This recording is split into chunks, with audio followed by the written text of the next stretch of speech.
Alrighty, good afternoon, folks, and welcome to Smudcast number 381. How does King Crimson work? We're not talking about the 70s rock band. We're talking about the name of a stand user in one of the seasons of JoJo's Amazing Adventure. Or, sorry, JoJo, was it season 4 or season 5? What the hell was it called? Season 5. It's the Italian saga about the mafia. Oh, yeah, okay. So that was not... what's the guy's name again? Oh, it's just been so a long time since I've remember. Was it Giovanni? Was it Vinegar? Is that the guy? What was his name? Who?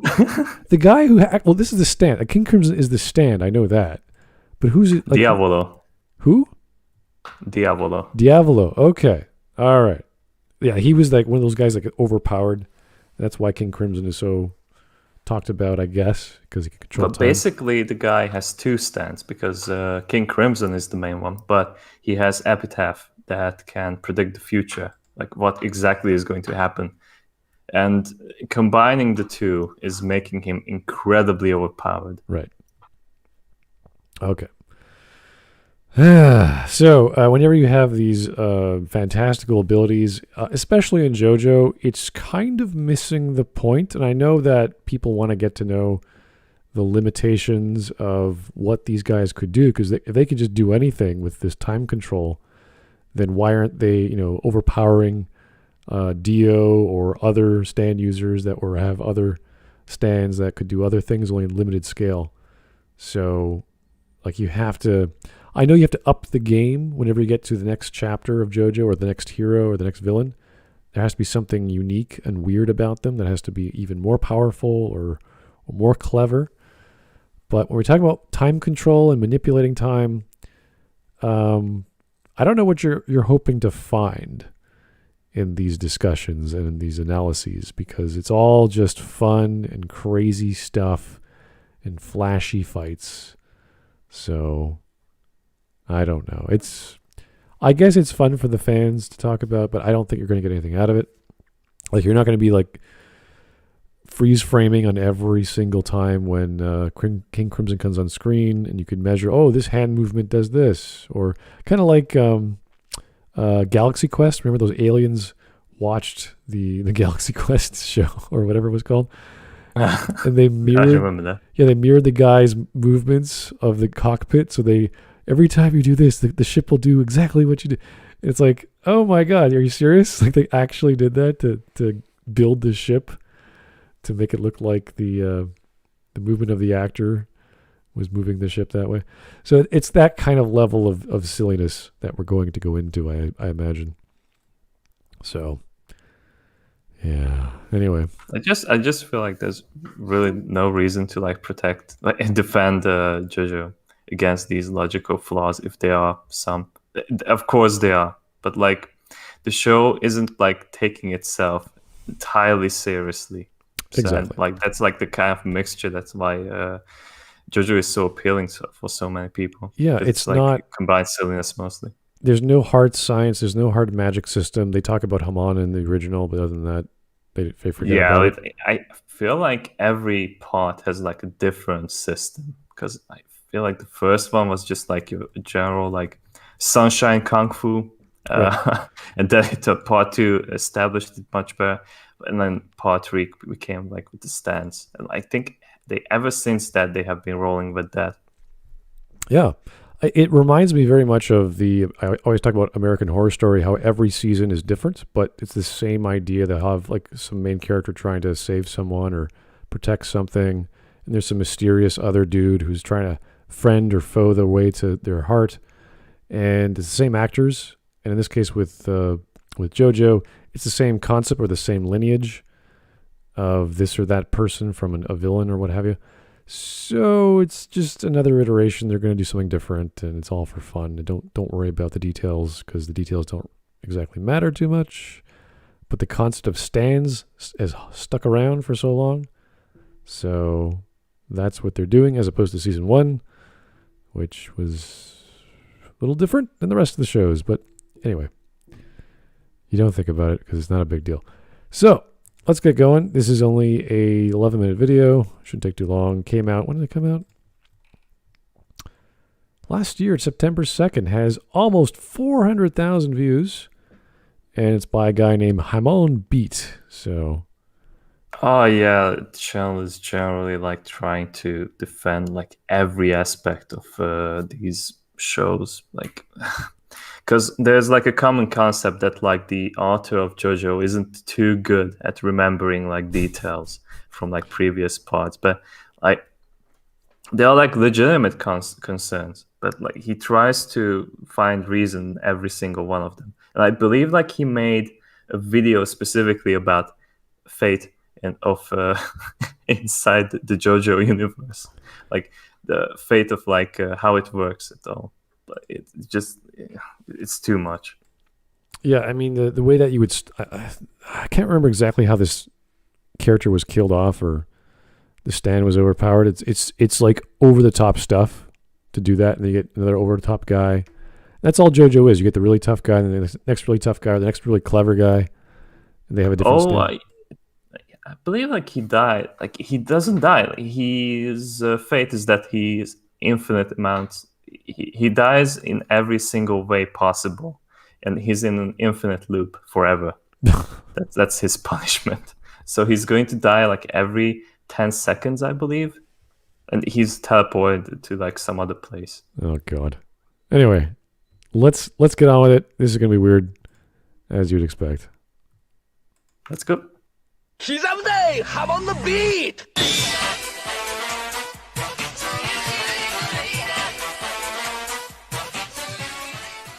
For many of my past videos, I have gone over and answered commonly asked questions in JoJo. Possibly one of the most common questions among fans is how the stand King Crimson works. Some people are simply and understandably confused by the powers of the stand, while others take it one step further and claim that its powers are blatantly inconsistent, often citing this as one of Part 5's main flaws. In debunking Iraqi Forgot Part 5, I touched on King Crimson for a short time, giving a basic overview of the ability and how it is applied. However, this did not seem to be enough. I went over it once again in my previous video, which was an in-depth look at the concept of fate in JoJo. However, just looking at this thumbnail, if this is or a screen cap of his video, I just can't take anything seriously. My mind goes, okay, sure. Let's have a serious discussion about the mechanics of some fantastical element of a manifested personification of your abilities of whatever. It's like, okay. Do you believe in gravity? Would you like to talk about Jesus Christ? Your Lord and Savior, Dio. Yeah, Dio makes a comeback briefly as a flashback in Part 6, but yeah. It's the part that does the universe reset, so a lot of people have a beef with that, but otherwise it's like fine. Yeah, I would imagine they bring back their most popular character like a comic book for the sake of popularity. It's normal stuff. It's normal storytelling stuff. Oh, they like the stuff. We'll keep giving you the same stuff. Okay, we can't do anything new. Well, they do new stuff, but it's always that's the motto. That's the But motif. guess what? They bring him back in Part 7 as well because there's an alternative universe version of him Oh, where he rides a horse and he has a stand again. yay! some people are still confused even after that, so I have decided that I'll just have to be as blatant as possible for people to finally get it. In this video, I will first go over King Crimson's abilities in detail, and then I will summarize many of the times that it has been used, to hopefully finally dispel any remaining confusion. Understanding the concept of fate is absolutely integral to understanding King Crimson. I will be going over the properties of fate in this video, but if you want a far deeper look at the concept, my previous video on fate in JoJo will help. That video spoils Part 6 though, and this one doesn't. King Crimson is Diavolo's stand, which he gained after using one of the stand arrows that he discovered in Egypt. King Crimson also possesses a sub-stand called Epitaph. Many people erroneously believe that Epitaph is the stand of his alter ego Doppio. This is not the case. Okay, so he has two of them, and is this like breaking any rules to have more than one? Like, what's going on here? Not really, because if you remember, like Yoshikage Kira had also like 2 of them, but it's just a bit silly because supposedly he was only hit by the arrow once, and then he got like 2 stands. Because it was like logically explained for Dio that he basically had Hermit Purple to like have like an image of like where someone else is in the world, while he still maintained like the world itself as a stand because he stole the body of Jonathan. So he has basically like 2 bodies, but this just doesn't make much sense. The other fact is that like he pretty much like sells the arrow to that witch that Dio allies himself in part 3, but now he's after the arrow again, which I never understood. But Yeah, I might have forgotten some detail. There's always another arrow or arrowhead to be lying around to pick up. It's always the case. They just keep running out. They just find another. Oh, there's another arrowhead over there. Let's see what it does. So anyway, yeah, that's magical arrowheads causing all these problems in people's lives. Yeah. Crimson and Epitaph fully belong to Diavolo. King Crimson's first ability is to view a forecast of the future using Epitaph. This is usually viewed as a projection hidden behind his bangs, but he has been shown to project it in front of others. Anything that is shown in this prediction is 100% fated to happen. I cannot stress this enough. Since the premonitions are determined by what is fated, Diavolo has no influence whatsoever over what will appear. However, his other ability still allows him to use this to his advantage. King Crimson's second ability is the power to skip up to 10 seconds of time. When a time skip occurs, everyone except Diavolo will continue to move along their predestined path, which was laid out by Epitaph. Victims have no control over what they will do during a skip, and when the skip has ended... Okay, so we have this 2 abilities which are seemingly contradictory. One of them says, whatever I see is deterministic, and the other one says, you can skip whatever is going to happen. Yeah.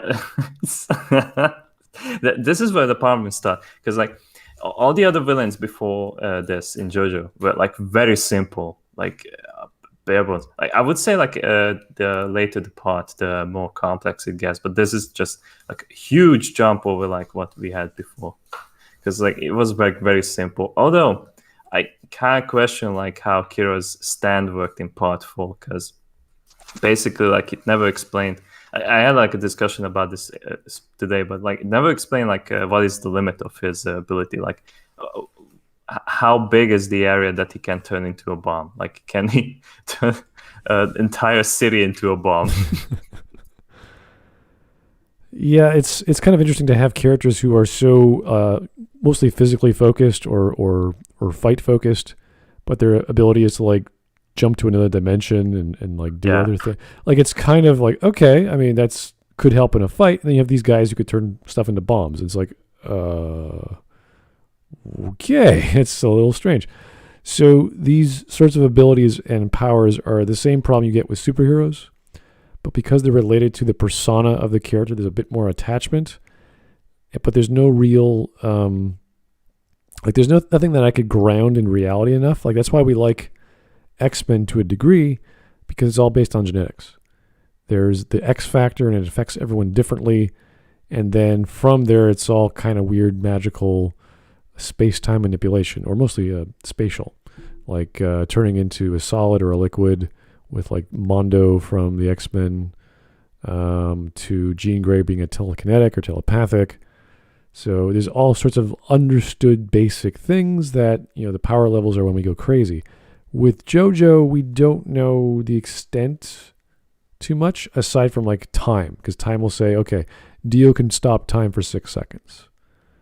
And of course, in anime time, it's just him talking for like 20 seconds and, you know, other things happen as well.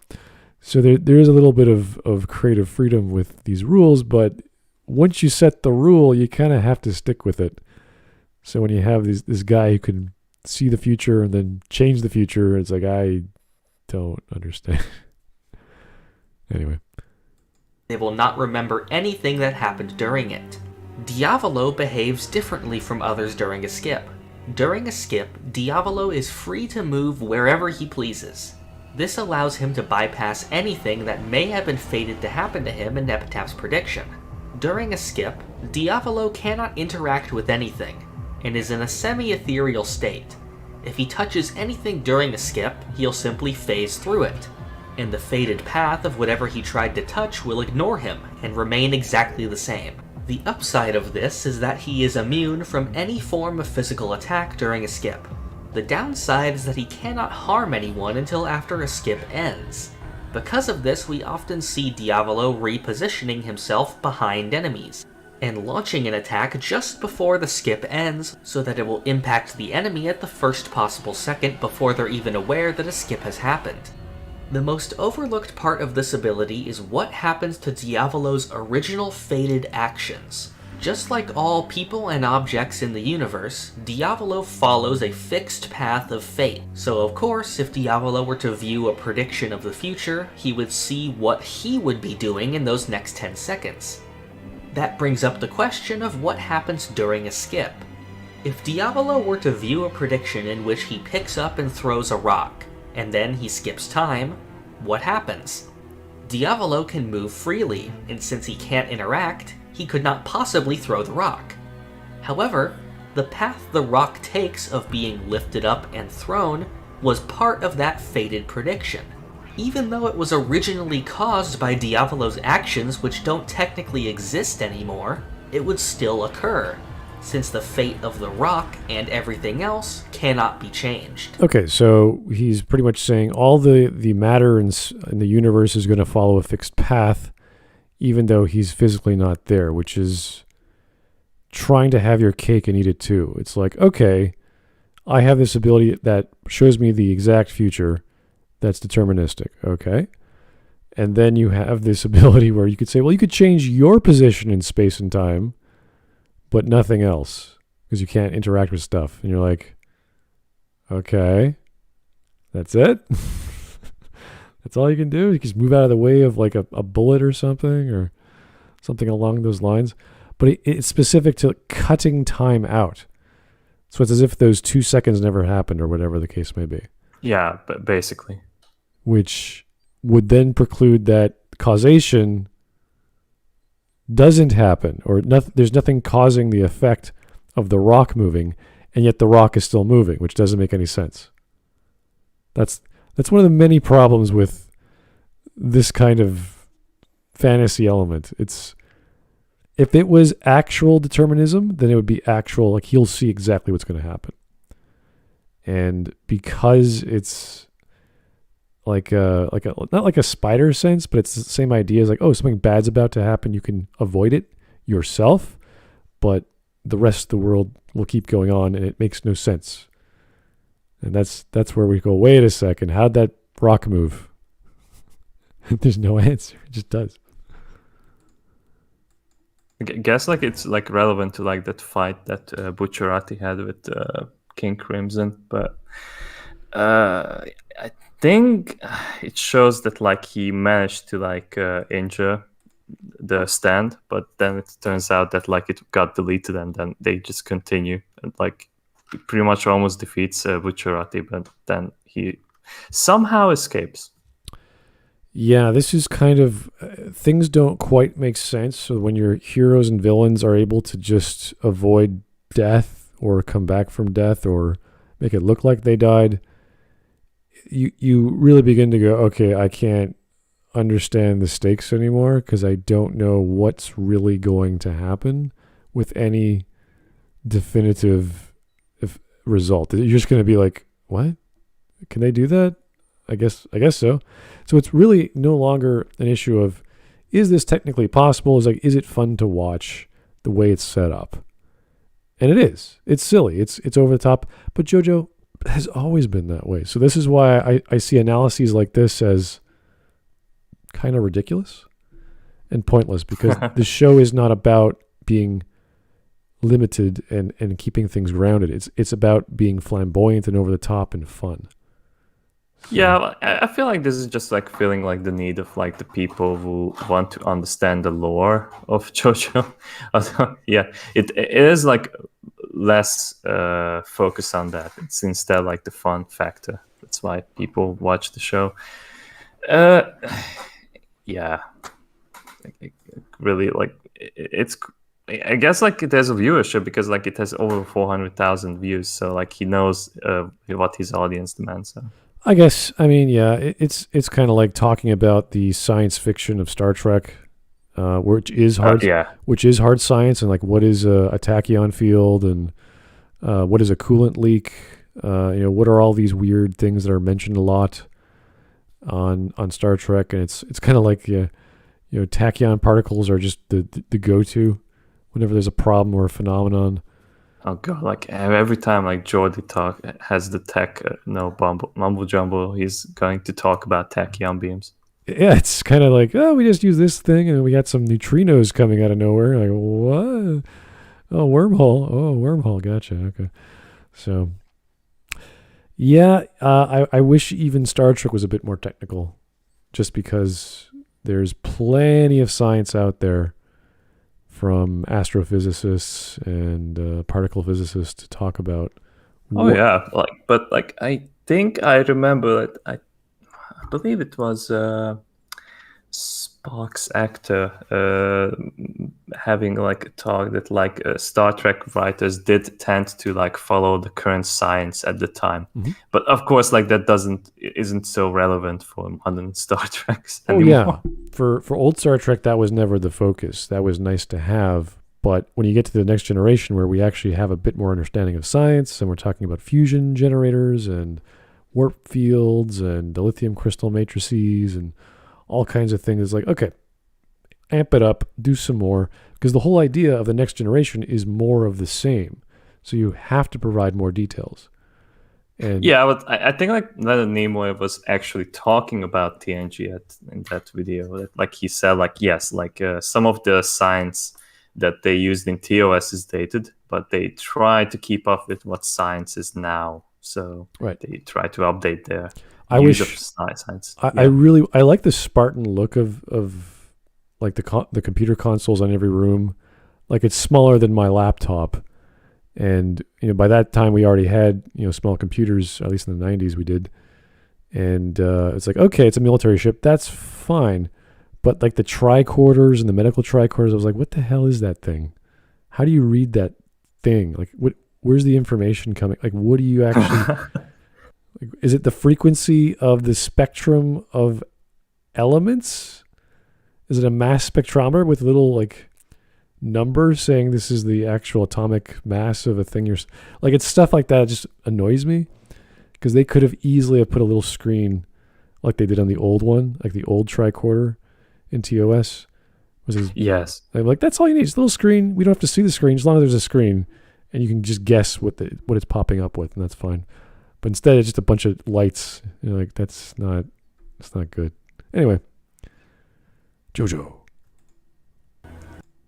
One of the most dangerous aspects of Diavolo's ability, since on his side, he could get away with pretty much anything.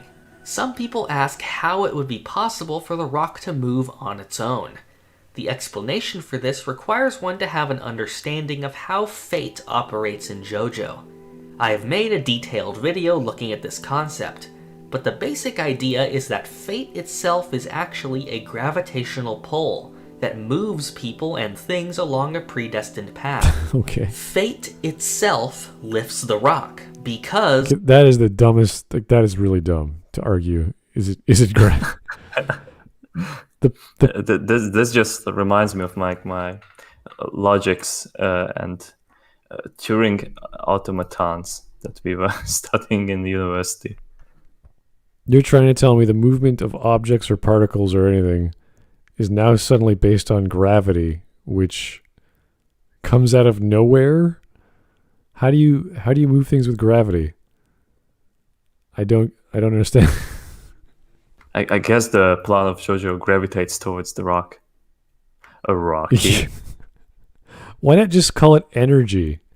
the energy of like something more generic. Like hum on.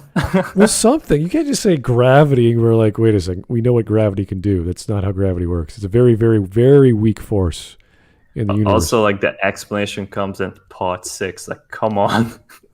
You had like 5 seasons before, and this is like when like, now I'm gonna explain my universe. Do you believe in gravity? No. What's that? Who's Isaac Newton? I have no idea what you're talking about. Oh God, if Isaac Newton is 10 years, I'm gonna lose my shit. Yeah. What would they call him? I'm trying to think. Apple Records. Apple. That's gonna be his stand name. The I Newton. There's gonna be some judge with the crazy white. What are those wigs called again? I can't remember. But the classic look of all these judges, and they will determine. Yeah, the wig. Yeah, well, I don't know the look of Elizabethan times where everyone was wearing wigs. That was the look for all the judges. They still do that now in certain cases with constitutional law in Canada. We have judges who wear the wigs. Sometimes, really? Sometimes the lawyers wear the wigs too. Yeah, depending on the formality of. It's not forced, but if you're going to do it, may as well put the wig on. You're a judge. You got the. It must be a French thing. I know. I think it's British actually. It's a British tradition, but yeah, it's fun. Anyway, gravity. Thanks. The rock's fate is to be lifted. Now that I've gone over the abilities of King Crimson, I'll go over the notable times that it is used in the story and apply this explanation to them. The reason for being this thorough is due to how I've seen some people still not understand even after hearing the explanation. Here's something I've seen happen quite a few times. Let's say I explain the power of King Crimson, and use the scene of Trish in the elevator as an example. I explain that the action of Trish's arm being cut is fated. Even though this was an action originally performed by Diavolo, Trish's fate within a skip cannot possibly be changed, so her arm would still be cut. This is a sufficient explanation, and if you apply the same logic to other King Crimson scenes, then there should be no questions left. However, after hearing this explanation, I still see countless comments asking, but what about Narancia? Or, but what about the fortune teller? Or, but what about the objects in the hotel room?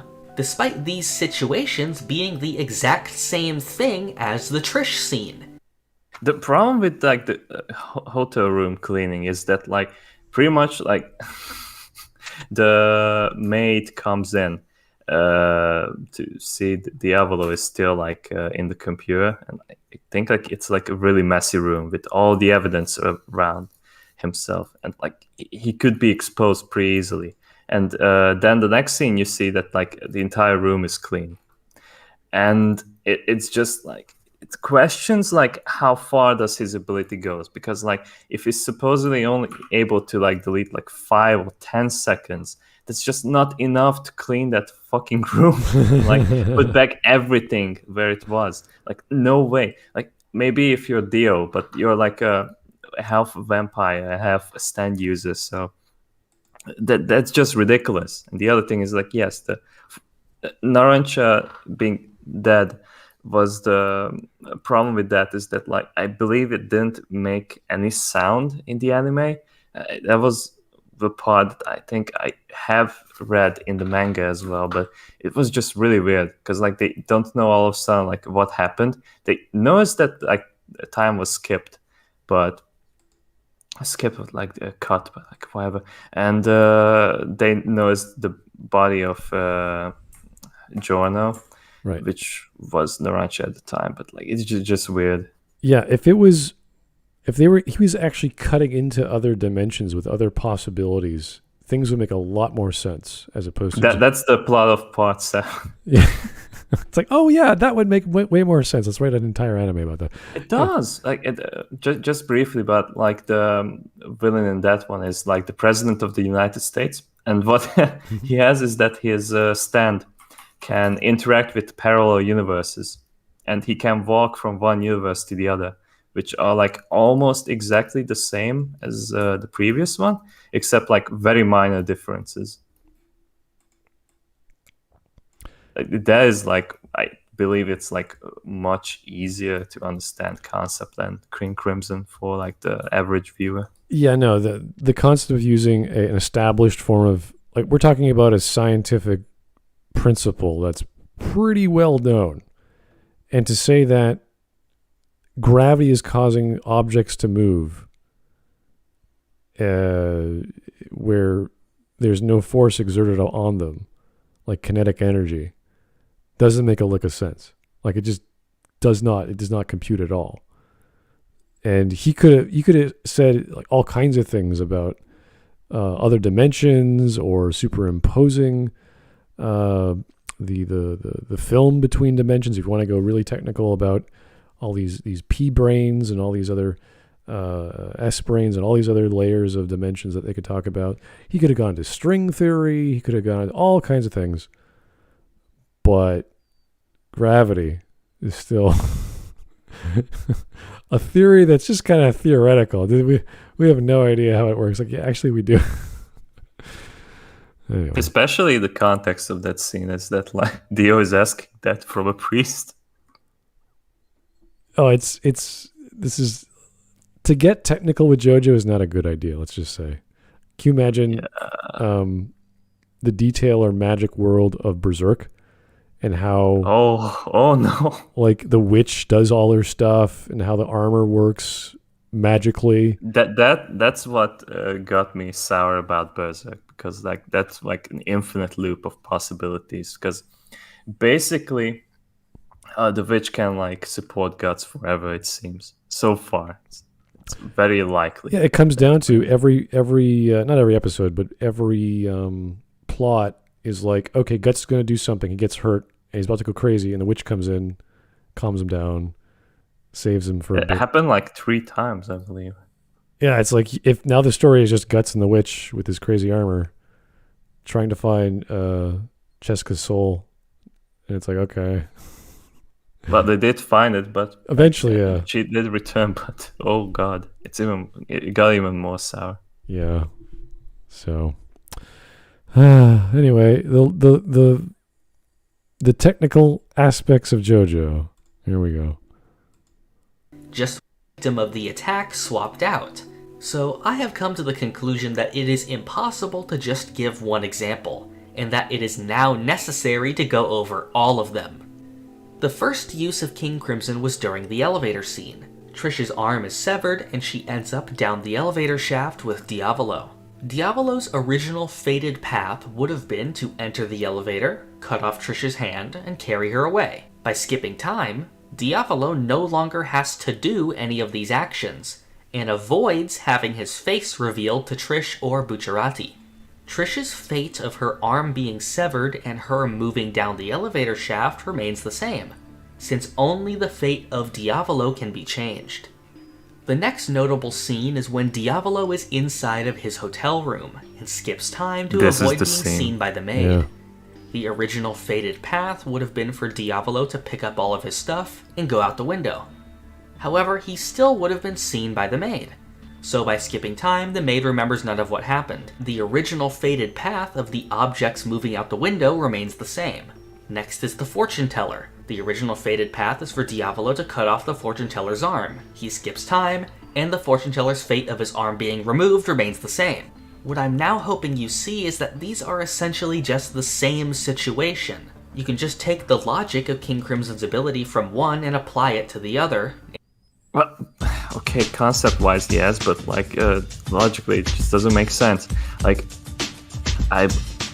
he cleaned up the room in 5 seconds and got away and tidied up everything he had. And I believe like he cleaned up this man's body, because this is like when he beats up the fortune teller. Right. Because the fortune teller discovers his identity, so he has to kill him. Yeah, so the time does stop, but he only has his own relative time to do stuff.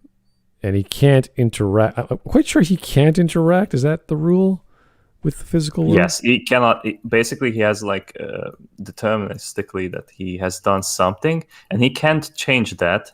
It's going to happen anyway, but he and his stand can still get away from bullet that is coming forward to him, Right. like anything, and he can prepare for an attack Yeah. at that very time when it He ends. can move his body, but that's it. Everything else has to move according to what was predicted. So Yep. it's a weird ability. I don't know why they did this. Like, it is a limitation which you need to do in these time control sort of scenarios, but it's just like, this is so strange that now, instead of focusing on the weirdness of the drama of the personalities, like we talk about science fiction, we talk about what would be the fate of an alien species on another planet, and how do we relate to that? How do we understand that? Because you can't do that as well in like a Western or a period piece, because it just doesn't work. It doesn't make sense to have alien species and their specific needs and wants the way that humanity would have their own needs and wants. So when you do this with JoJo, instead of focusing on the drama of the individuals, that's why you should have these stories. It's not just, I'm a magical man who can teleport. It's like, that's not why you do it. You do it because of the drama and the action scenes and how that would be unique. And when you take that drama away and you're focusing on the technical element of time control, it's like, who cares? Like, you're missing the point. And then you know, as you say, they have to reinvent themselves next year and try and explain it away with more time control shenanigans. It becomes a hassle and not as fun. Anyway, here's Francis Board Coppola. Thank you for the one. Heaven's Door, remove his ability to come. Oh. Yeah. Oh, please. I don't think that's never been mentioned before in the world of JoJo. At least on the main series. Must be one of those one-shots that Iraqi does. Yeah. All right. Let's keep going. And nothing changed. A part of the story that confuses many people is the fight between Doppio and Risotto. The main thing to note here is that Doppio did not have access to all of King Crimson's abilities. He could only use Epitaph to view predictions and King Crimson's arms to attack Risotto. This is because Diavolo didn't want to fully reveal himself while he was too far away, since Risotto would just run after seeing the boss's face. The predictions of Epitaph are still fated to happen in these scenes, but Doppio still takes damage from many of them since he does not have access to time skips. At the end of the fight, Risotto positions himself under Diavolo so that Aerosmith's bullets will kill them both.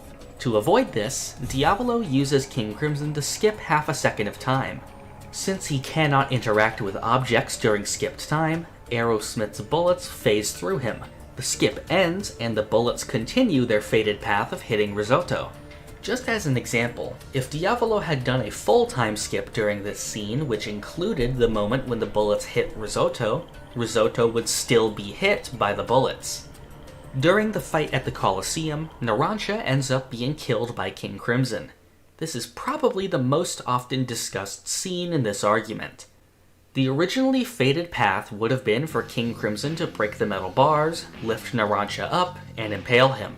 By skipping time, all of these things will happen on their own, since they are still fated. The bars bend on their own, Narancia floats up on his own, and Narancia is impaled without any interaction from King Crimson.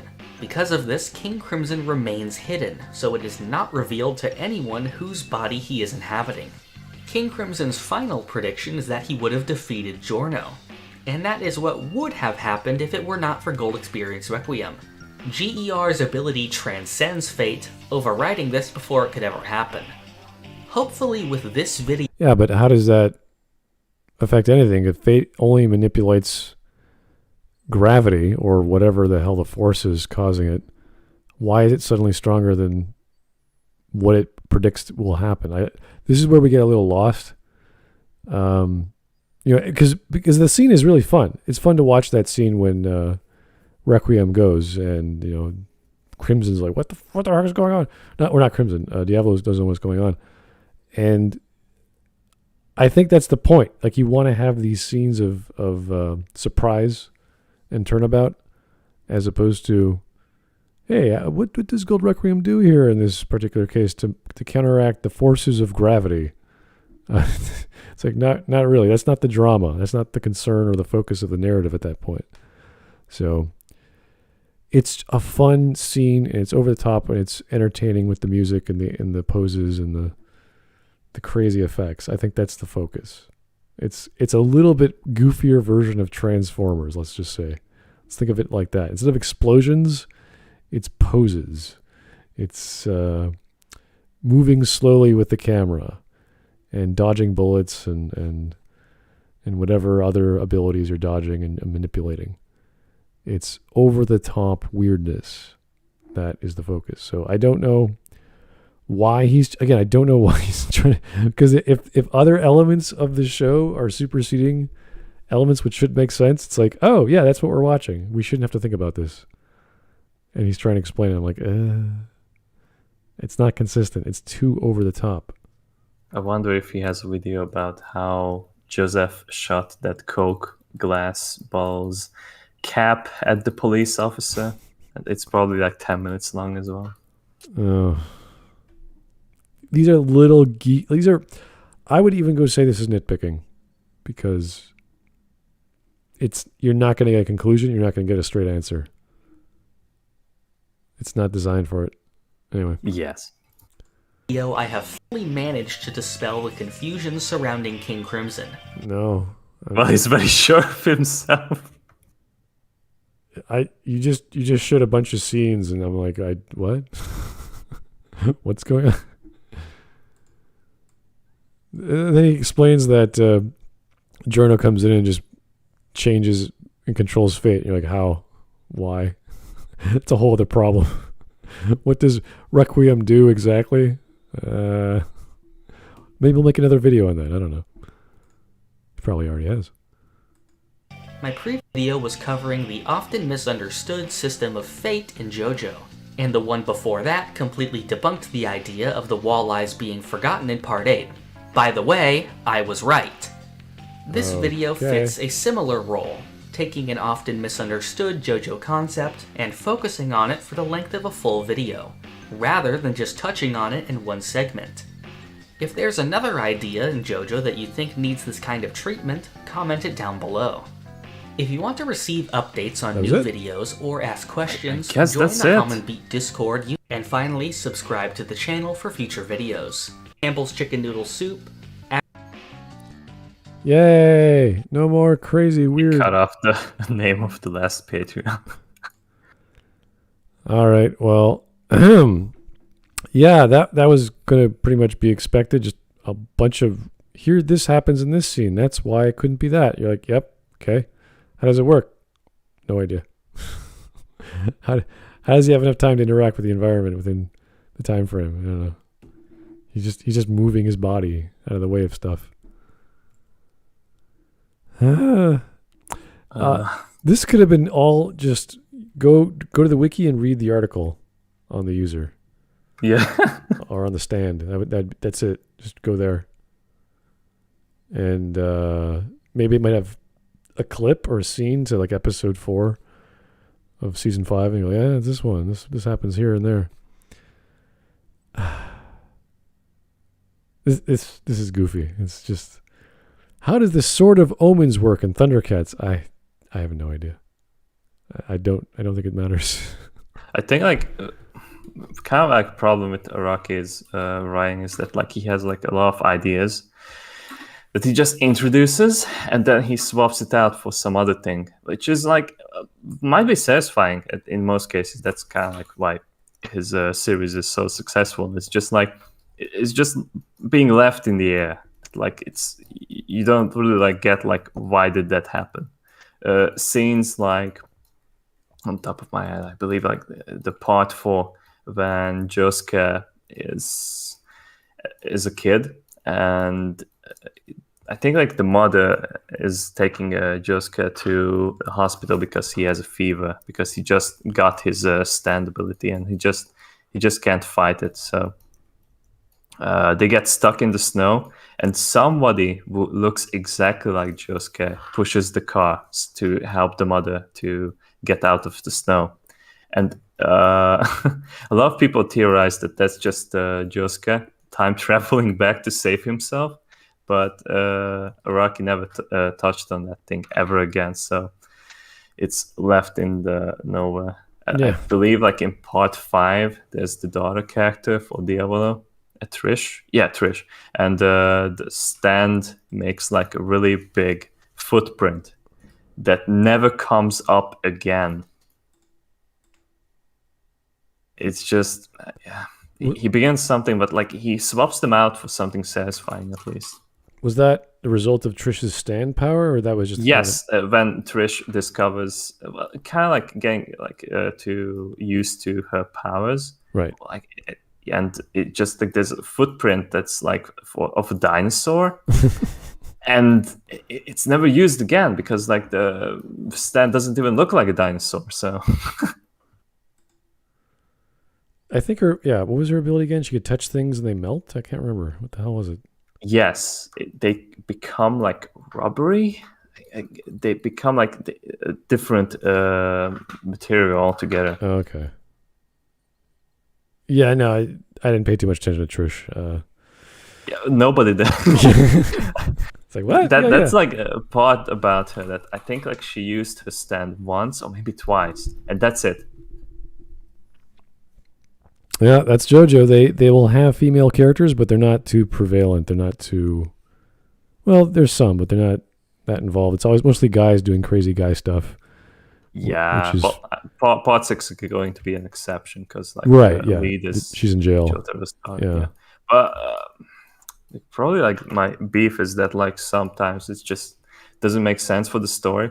That like you have like a particular character, like in part 4, you have all these weirdos that pretty much like some of them are like episodic villains, but eventually like Joro and Josuke befriends them and they all become like allies. And they have the exact abilities that you could like detect Kira if you really want to, but Araki doesn't really use them. Like Joseph is in Morio, but they don't use Hermit Purple to catch where Kira is.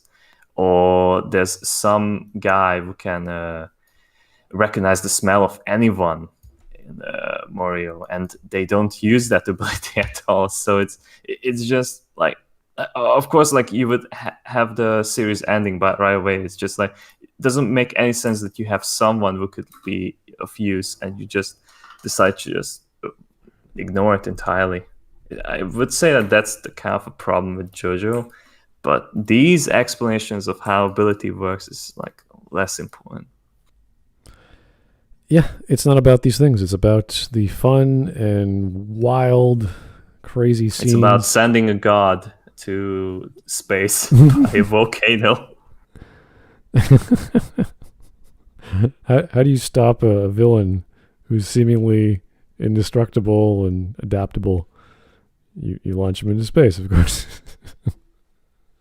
The only place that's not affected by capitalism. There we go. That's how you do it. It's the solution to all of our problems, space. Here's You really want to get rid of someone just to introduce communism. Yeah, and they'll make a space program and they'll compete with America to, I don't know, go to space for some reason. Until bankruptcy. Yeah, let's spend all this money to put someone in orbit. Like, why? I don't know. That's what they want to do. Oh, I got a super chat for no reason. Okay, we had nothing to say on this. It's kind of pointless.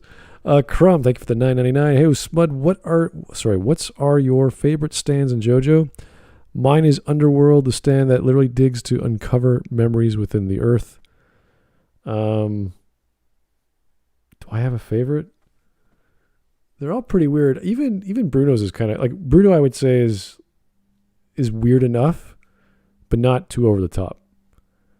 Because he can just open holes in anything. So that's kind of cool. Like it's not too stupid, and it's not too overpowered. Because some of the what were those lieutenants of Dio that they were just like hides in another dimension. You're like, okay, that's Vanilla Ice. Yeah, Vanilla Ice is like, okay, come on, that's like, what are you gonna do? And what's his name? The stand itself. Yeah, Polnareff is just like using the sand. What the hell did he do? How do you stop him? I can't remember. Did he use sand or did he hear it coming and close his eyes? I couldn't remember what he did, but I believe like he baited the stand user to come out and he used Iggy to Iggy had the sand stand, and they combined it together. And eventually, Polnareff finds out that like Vanilla Ice is a vampire, so it's allergic to light. Right. So see, clever stuff like that, I like, because you don't know how the hell they're going to solve that problem. It's kind of like watching MacGyver. You're like, how is he ever going to get out of this scenario? And he's like, oh, I'll just combine chocolate with this acid and make a bomb. You're like, like what? Is that even possible? Like, I have to, go look that up and see if it's going to happen. So it's that kind of solution, which are fun.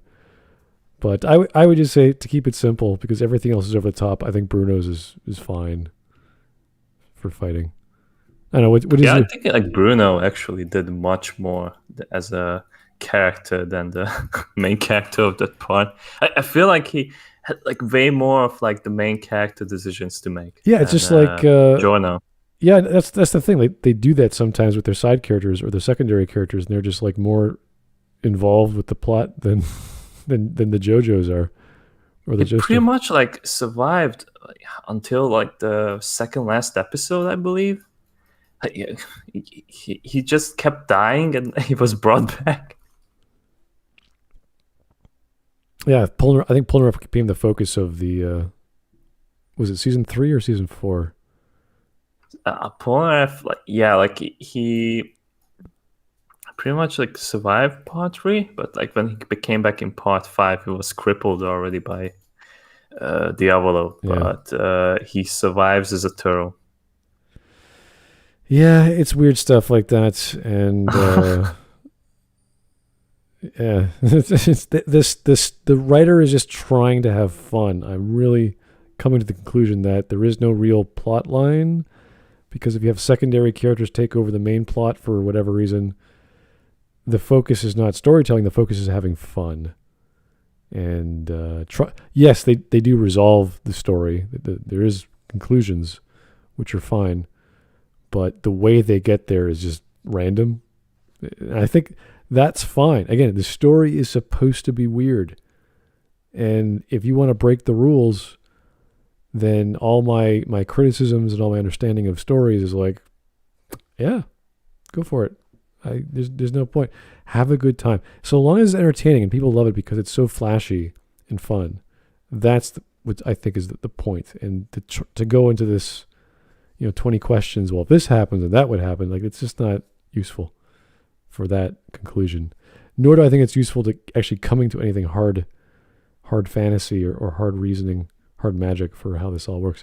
Maybe if they went back to Hamon and explained it that way, because it's like a magical source of energy that everyone can use, then it'd be like, all right, you can combine it. That would make sense, because they just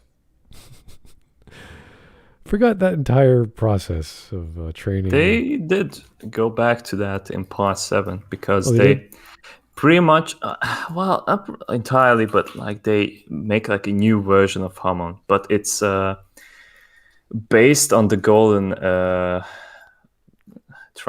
triangle, but like the golden ratio. Really? Yes. Like, okay. You have to like see like shapes by yourself and then combine that, and then you get like a kind of spin with like a special material, I believe, that like helps you to achieve that power. But like it is much more interesting than Hamon, because it's not like pulling things out of your ass writing wise. So it's more grounded. It has more rules to it. Yes, it's okay. more. I haven't read that far, so I don't know what that's about. It's quite. I would say part 7 is probably like the longest.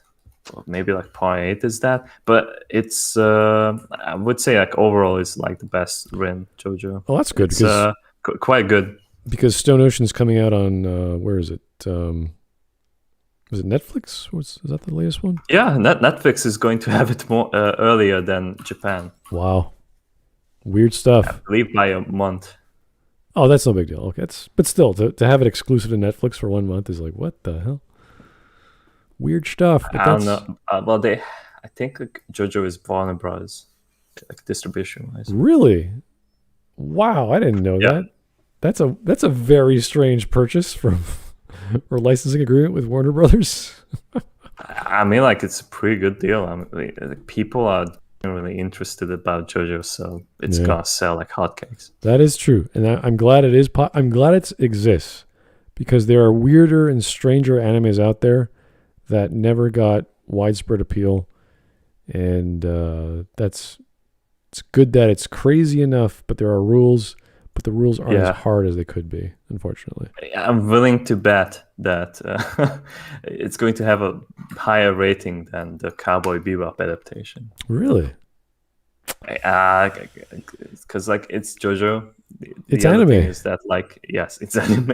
Yeah, already because it's an actual Japanese anime. Yes, I agree. Anything not Japanese anime will be appealing to the anime fans. So they wouldn't even bother with the adaptation. And I'm like, I'm still on the fence. I'm like, I want to see it, but I know I'm gonna be disappointed. So hopefully I won't be. My heart will not be as crushed as I expect it to be. By the Cowboy Bebop one. Yeah, for sure. I think Stone Ocean will be fine, but I just all the press releases I've been reading, I'm like, doesn't sell. Like, I want a press release where everything sounds good. Like we did it. Like even in that interview with John Cho, he had I think he tore his ACL and filming stopped for a few months. And it was like, holy crap, that's horrible. But because it was the pandemic, then it was all right. So you're like, oh, all right. But then he got better, right? And he could like kick again and run around. He's like, yeah. So it's like, geez. Like if someone tears a muscle in filming, like that's pretty damaging to like work around. So there's a lot of other stuff in the interview that was like okay, but not relevant. Maybe they did a reenactment of episode 5 scene of where he Spike just falling. Yeah, he's on wires and he's falling. Actually falling. He doesn't have to. Yeah, he doesn't have to bend his legs. His legs in a cast and they cover it up with pants or something. Then in the real adaptation, it's just CGI. Yeah, they just capture him from the body up, and they never show his legs. They get a body double to just gotta go with composite. Yeah, they do everything else with the body double. He's running around doing drop kicks, and it's like, nah, it's not John. They zoom out, and it's there's his face. The body double is actually 27 years old. That would be nice. Yeah. Oh my god. Even with Jet. Out of like, if I were to rate all the characters that look the best, number 1 is Ein. They got the corgi. It's like, yes, which is the funny. If you're gonna give me a dog to be the best looking cast member from an anime, you are doing something wrong. But the dog is number 1. Number 2 is Jet. Why he's a black dude, I don't know. Yes, the body works. The hair is kind of close, but why a black dude? I'm sure there's They didn't have a Japanese guy who was buff. They couldn't find a Japanese buff dude. They asked George Takei to play it. He was too busy. George, I want you to gain 40 pounds of muscle. Can you do that? Oh my! Oh, that's a lot of muscle. Yeah, but Faye was number 3 and Spike was number 4 for me. But yeah. Anyway. Sorry we couldn't fill in at least an hour of fun times, but we work with what we're given, and sadly we do not have a hardcore JoJo fan who'd really, pay attention to all the details because it's. But even then, I don't think JoJo fans go that crazy. I think this is just the one guy who happens to corner the market on all that detail that fans of JoJo would like to watch just because it's a JoJo video, not because it's particularly enlightening. But yeah, anyway, thank you guys for tuning in. Keep the suggestions coming. Do we have any? I don't even think we have any stream memes. We have one. We have one? Oh, really? All right, let me try. Oh, and I'm just reading the server, and like some Tanuki points out that the coffin problem in part 1. That's never explained. Oh, there's so many things that aren't explained in JoJo. It's ridiculous. But like you remember like in part 1 when Jonathan sacrifices himself to have Dio's head in his arms while the ship explodes, and supposedly there's like a explosion-proof coffin where Dio was brought on the ship itself, but Erina is using that to escape the boat. So in the part 3's intro, you see that very same coffin being pulled out of the ocean, and that just doesn't make any sense. But yeah, it is just silly shit. Yeah. All right, so here's the only streaming we've got. Who's this from again? Jord Kells. Hey. All right, so the Joe Stars. I don't know. I never saw it. Joe Rogan. That's from. Where's that comic from? The hell. That's Powerpuff Girls. That's Powerpuff Girls. Like JoJo. Yeah. Mojo JoJo. Oh, I don't remember that. That's weird. Joey from Friends and American Dad, I think. I think that's Family Guy. Family character. Guy? Like, I don't know. I guess he's Joe as well. Joe, yeah.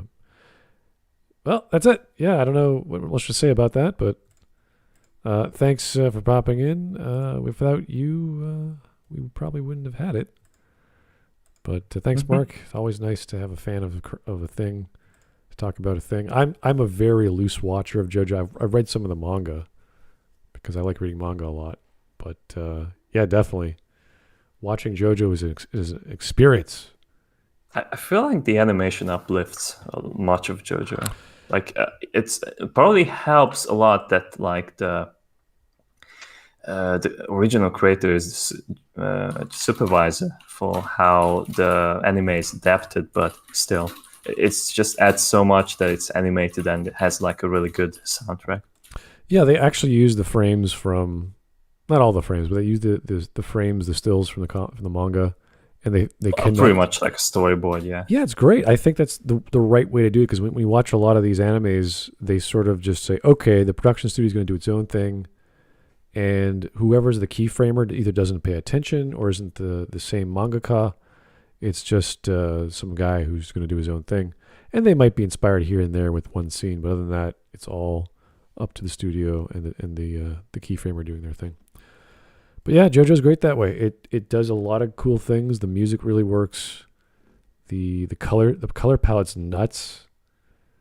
Obviously everything is already over the top. The content, the outfits, the plots, the torture dance. There's so many weird things you can't properly assess what JoJo is.